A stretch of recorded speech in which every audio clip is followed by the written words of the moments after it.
Hey, everybody. Welcome to the Inner Circle. Mike Brown, joined by my dear friend and member of my Inner Circle, Kevin Dahlstrom. I'm coming to you from Winter Park today. I'm 7 days deep in a 10-day riding retreat, living my best life.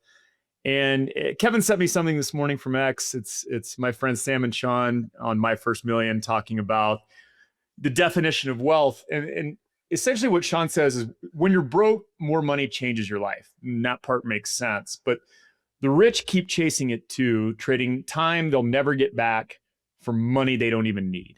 This is such an interesting concept, Kevin. Why don't we dive in and share your thoughts?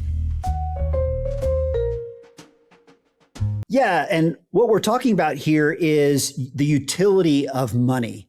And depending on where you are in life, the utility of money can vary widely. And Sean actually makes a great point in that My First Million episode, where he says, like, most people think of financial independence as the ability to buy whatever you want. And he defines financial independence as freedom from money. In other words, the ability to make your decisions not based on money. And that I agree with.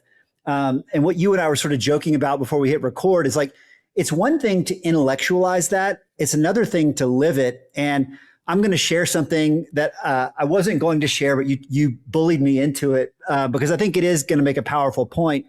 You know, 8 weeks ago, I had surgery on my arm. So I've been sort of out of commission, and I gained back the 30 hours a week that I spend rock climbing. And I was telling Mike before we hit the record button that, you know, I've been focusing more on my work stuff, which I love my work stuff too.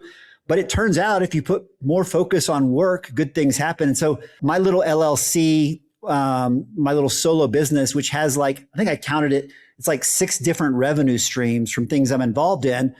I'm going to do over $100,000 in profit next month. And I share that not to brag. In fact, I don't like sharing it. It kind of makes me feel weird. But the funny thing is, as soon as I can climb again, I'm going to go back to climbing and not make the $100,000 a month. And, you know, I jokingly say, you know, it's because I'm lazy, but the truth is it's because I already live the life I want. And so, you know, I'm in a very privileged position of saying that more money has very little utility for me. I've already got enough assets to fuel the lifestyle that I want to live forever. And am I still interested in work stuff? Absolutely. I'm actually busier than ever and having more fun than ever, especially since I can't do my normal climbing stuff. I'm kind of focused on it, but it's not for the money. The utility of that money is so low. So I'll pause there and give me your take on that, because I don't want to, Mike, I don't want to miss out on the fact that, like, when you're broke, the utility of money is really high. Yeah. And look, I think that you and I both are acutely aware of the irony of two rich guys talking about not needing any more money, right? I mean, and so I think we'll foot stomp that again. It's like, hey, when you're on the come up, you have to go get money, and there's nothing wrong with that. In fact, it's sort of a necessity. And you know, you could choose van life and be, you know, the dirtbag climber that you always talk about, but that takes. My friend Hunter on my other podcast, Money Stories, a while back said being poor is a calling. Yeah, exactly. like it takes a certain disposition, a commitment, yeah. And so, yes, like up to a certain point, go get money, go get your bag, and it's important. But as we start to hit middle age, you know, our friends, our entrepreneurs, they become more successful. There are still a lot of folks that are trapped. Many of my clients are trapped in the pursuit of more. And the whole thing is, it does come down to this marginal utility of another dollar. And the way I put it in my book is the shift comes when you stop asking, how do I make another dollar, and start asking, is this worth trading my life force for? Right. And so, you know, at some point, we're all trading time for money. Now, as you get more money and you can invest in things that you know, pay you without your direct involvement, okay, that equation changes. But at some point, we're all trading time for money.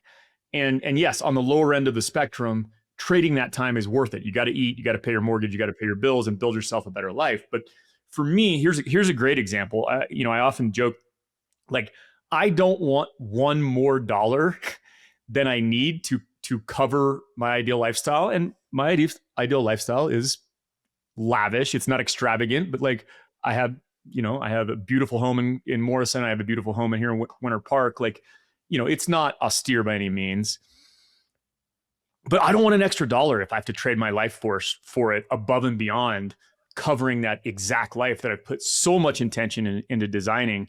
And here's the example I love to give is like flying private, right?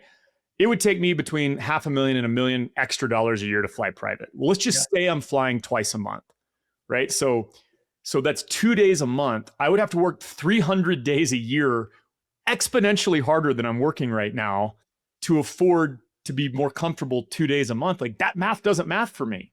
I think flying private is a great example where, the trade-off between life force and the joy or the pleasure or the benefit of flying private doesn't make sense, and it's different for everybody.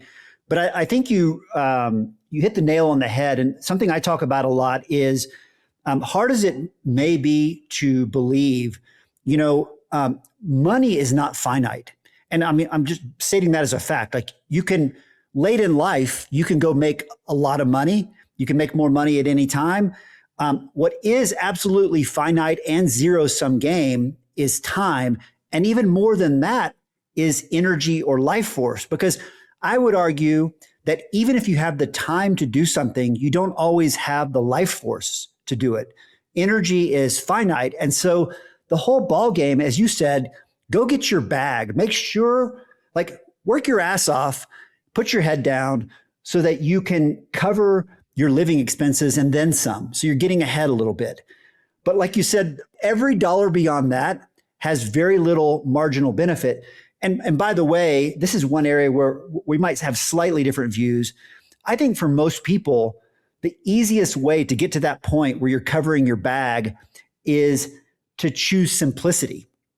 And because I happen to believe, because I've kind of lived all sides of this, that, whether you're rich or poor, less is more. Like, living a simpler lifestyle, because everything you own owns a piece of you. And so I'm actually in a phase of life right now, as you and I have discussed at length, became an empty nester recently. We're considering some pretty radical simplification to our life for that exact reason. And it's not even about the money. It's about just like treading lightly. I know it's, again, we can't emphasize this enough. It's like hard to embrace that when you're young and you're just trying to get ahead. But I think it is useful as a framework and a planning tool to say, look, no, I don't need $50 million to have a great life. When I give my talk, How to Build a Kick-Ass Life, I actually ask people, like, what's their definition of FU money? And the numbers are usually huge, like 10 million, 50 million, 100 million, like these crazy numbers that frankly, most people will never reach. And I think it's very liberating to recognize that maybe I don't need 50 million or even 5 million to live my best life. Yeah. And this is something that is near and dear to my heart. And I think about it, again, from a normal high earner perspective, right? Like, let's say, 250, 300K a year, right? Someone who has a really comfortable job, but they're not on the path to 50 million. Like at what point do you reach this marginal utility curve? And I was very fortunate to build a business that did really well when I was young and sold that when I was 39. Hit some bumps along the way after that. And it did force me to get actually clear on what was important. And, we've talked about selling my supercars on this show before. Yeah. I am also, as I get older and perhaps a little bit wiser, trending towards simplicity, because again, it is really like a trade-off literacy problem, right? Like, I do love supercars, and like I reserve the right to own one at another point in my life. But for me, the math was no longer mathing. Like, keeping $500,000 worth of cars in my garage that I was driving occasionally didn't pencil. Like, yes, they actually did bring me joy. They just didn't bring me so much joy that I was willing to keep that nut on the ledger. Yeah. I'm writing a piece right now that's related to this, and in that piece, I say the people I want to emulate are A, crystal clear on the few things that bring them joy. And then they do those things over and over and over at the exclusion of everything else. So I think in many ways, it's like you talk about those trade-offs, like core to that is figuring out what your best life looks like, which we've talked about ad nauseum on this podcast. Right. But really, it's like such a powerful exercise that most people simply haven't done, is really searching your soul, figuring out what things really bring you joy. What does that life look like? And then to use your phrase, how much fuel do I need to live that lifestyle? Yeah, and it really is often less than you think. And I've run this exercise with hundreds of people. I mean, probably 500 people at this point. And again, my clients are a higher earning crowd, a lot of entrepreneurs, a lot of executives. So the data is skewing toward a high earner. But the shocking realization most of them come to is that they already are within striking distance or beyond what they need to live their ideal life. And the changes they need to make are free. And this week for me is a perfect example of that. I mean, I've been here for 7 days.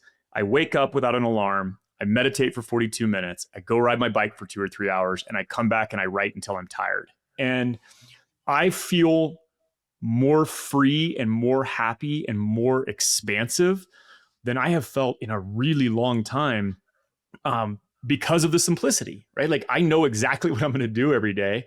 And look, if I did this for years on end, I might start to shift and it might get boring. But for right now, like I can't imagine anything better than what I'm doing right now. And yes, like it takes money to have a second home. That's really cool that I get to do that. But it's not $50 million. Well, I think what you've done during this writing retreat is you've distilled your life down to the essence of what makes you feel alive. And I think an interesting question to think about is what you mentioned earlier, like right now, like this week, you've had the luxury of like ignoring a lot of like day-to-day mundane life stuff. So you can't do that forever, obviously. But how close could you get to that essence, that distilled down essence of your best life? And I think that's a valuable, like, number one, I think it's really interesting that you're sort of doing this and you're kind of trying it on for size. Like you're living a simple life like a monk this week. And there's probably some things you love about it and some things that would get old pretty quickly. But then it's worth like evaluating and saying, hey, how close do I want to be to this? And what does that look like? Yeah, I mean, I can tell you that we sort of on the backside of this last week have rearranged our summer schedule, and we're tacking on a few more weeks up here and basically trying to stay here as many nights as we can until school starts, because it's addicting. I mean, it really is amazing. And for whatever reason, nothing physically about my life has changed except for driving over the pass and coming to Winter Park. But I feel sort of this wall. I feel unreachable right now, even though my phone's on, I'm responding to texts and stuff. But like, I just feel like I've entered another world, and the solitude and the peace it's addicting, right? And I think what happens is we don't realize how important and how much we love space until we actually start to create it. And that's what I live a pretty slow life as it is, but man, this week has just turned it up to 11, and it is just absolutely, it's addicting. Well, we've talked before about how slowly and imperceptibly we accumulate these little obligations, and individually you don't even notice them, but they do start to add up. And I think it is worth sort of occasionally stepping back and asking yourself, like, hey, can I shed some of these obligations and live a simpler life again? I'm reminded of there's a quote from the advertising legend David Ogilvy where he says, simplicity is the ultimate luxury. And I really do believe that. I mean, I'm in a phase of life where I'm being ruthless about this and really trying to strip my life down to the essence of the few simple things that I enjoy. And I have to tell a quick story because as you mentioned earlier, like I think a lot of guys listening to this might have trouble relating to two rich guys, uh, talking about, how the unimportance of money. But I will say, a few years ago, when I was at the peak of my corporate career, I was in the C-suite of a multi-billion-dollar company. I was, well into seven-figure compensation, and I was a climber at the time too. And I met this guy named Tom, who is now a dear friend of mine.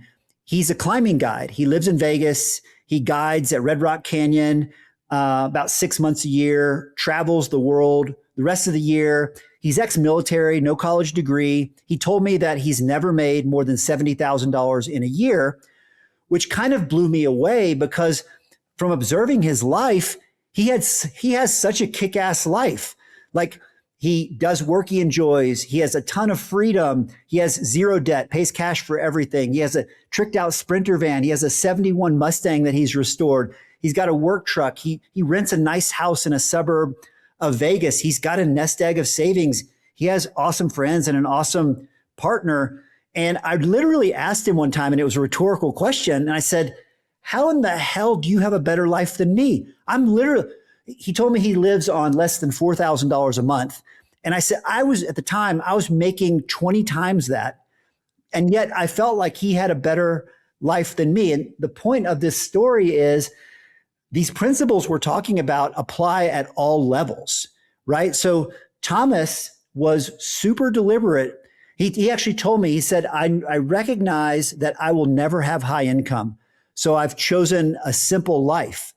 And I thought, wow, that is profound. And in fact, I adopted that for my own life, just at a different level. But that's what, ultimately played a role in my reboot in 2018, was really stripping down to the essence. And my point here is, Thomas can do it on $4,000 a month, have a great life. It is possible to thread that needle at lots of income levels. Yeah, and we've spent some time, maybe talking to the person who can't relate, but I think we should also, talk to a lot of our peers and friends that are, building these massive companies, and the real question is like, for what? And look, I'll caveat that by saying, like, I do know a handful of people, but I want to, it's handful, who are so mission driven, they can't imagine doing anything else. They truly think they're, creating world changing technology. I'm going to set that aside for a minute. Sort of the Elon Musk syndrome, right? Like he's actually willing to live a miserable life so that he can bring his technology to the world. And I do think that is a certain stance. It's not you and I stance. Right. But, there are a lot of people, let's just say, I'm going to make one up out of thin air, but running a $50 million home services company or something along those lines. Like, look, you can do mental gymnastics and convince yourself that, you like helping people and that you care about your team. And these are things that we hear these people say, but like, it's stressful. Like, running an 8-figure company is stressful, right? And if you have surpassed this threshold, like, I think there is an opportunity to step back and go, like, what am I actually doing here? Like, what am I doing it for? I'm so glad you brought this up, because this is the I love my work crowd. And there are, as you mentioned, there are the Elon Musks of the world who are so incredibly mission driven. It transcends money. It transcends everything. But two things. Number one, Elon Musk himself has referred to his life as a tortured existence. I don't think that's what most of us want. I don't want to live a tortured existence. And number two, most people are not Elon Musk. What I've found over the past 30 years is that most people who say they love their work, it's a cop. It's a cop out. They actually don't know any different, or it's all they know. They've built a one-dimensional life. And that's a sad situation, is when you can't even recognize that you've covered your bag, like you're there. Now you have earned the luxury of deciding how you invest your life force. And to be honest, if the best thing you can think of to do with your life force is to go into an office every day, that's pretty sad, right? And again, there are the few exceptions who are truly mission driven, That is not most people. Even in the upper echelons of the business world, that is not most people.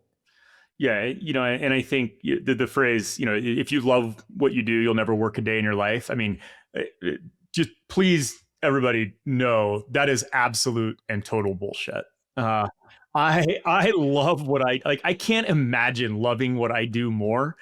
And there are many days where it still feels like work. There are still aspects of what I do that I don't love. Right? There's admin. There's all kinds of stuff that doesn't light me up. So again, I am kind of living at this pinnacle of alignment, I think, as far as loving my work. But I'm working exactly as hard as I want to be. And I know I am leaving upside on the table, not just financial, but like audience growth, fame, whatever it is. Like I could triple down right now. And look, there are days when I wake up and I go, man, should I do that? Like, this is not a solved ongoing thing. Right. And, I have a very dear friend who has a massive personal brand, and he's always jabbing me to go all in on this. And I like the idea until I look at my life this week and I go, dude, I am doing exactly what I want to be doing. And I'm going to leave that upside on the table. Like it's just. That's honestly, and that's what makes you special. And I like to think that's what makes both you and I sort of unique. And the reason that I think this podcast is important is that message is not out there. And I think you're going to tell that, you're going to communicate that message in your book. And so maybe we can end right where we started. I talked about how for my work, the stars are all aligning. Like, I was just doing the accounting, and like July is going to be an amazing month for my work financially. And I'm also, like, everything I'm working on, like 6 different projects, they're all sort of interesting in their own way. And the instant I can get back on the rock and climb instead of work, you can rest assured that's what I'll be doing. Yeah. And fair enough. Right. Like, and I think that there's no right answers. And, one of the principles that I hold in my coaching is like, I don't know what the answers are for you. I can just help you ask really good questions. Yeah. And I think that's what we're doing here. Like I said, on this show is like, look, man, I don't know what the answer is for your best life. Maybe you do want to work harder than I do, like that. Yeah. And like, go for it. Like, totally fair, but be sure you're actually choosing that intentionally and not just accepting the default. I'm not as quite as unbiased as you are, maybe, because I do feel like that there are things that make life better and things that make life worse, and some of those are absolutes. And I think part of the benefit of the 50 plus years of combined experience that you and I have doing a lot of stuff is that we've seen kind of some things that work and some things that don't. And yes, there are exceptions and there are nuances, but I think in general, humans are human, and we all yearn for freedom and control and purpose. And there's more to life, and there's purpose beyond earning dollars. I love it, man. Well, we'll close it. We could probably talk for 6 more hours on this topic and both get pretty damn fired up. Like a mega live stream. Absolutely. Just rant against the marginal utility of dollars, unironically as we possibly can. Yes, unironically. Great discussion, Kevin, and thanks for joining as always. Awesome.